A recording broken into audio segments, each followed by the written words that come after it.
Establishing a breastfeeding routine can be challenging, especially during the nighttime. For new moms, pumping at night may feel overwhelming, but can be an essential part of maintaining milk supply and ensuring your baby receives adequate nutrition. Nighttime pumping is particularly important in the early weeks postpartum when your body is still regulating milk production.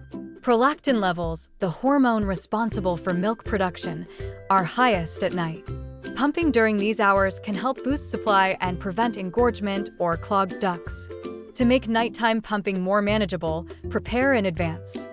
Set up your pump and accessories before bed and create a comfortable, quiet space. Consider using a hand-free pumping bra to multitask or relax. Staying hydrated and consuming balanced meals throughout the day can also support your milk supply. Remember, consistency is key. While it may feel exhausting, nighttime pumping is a short-term commitment that contributes to your breastfeeding success and your baby's health.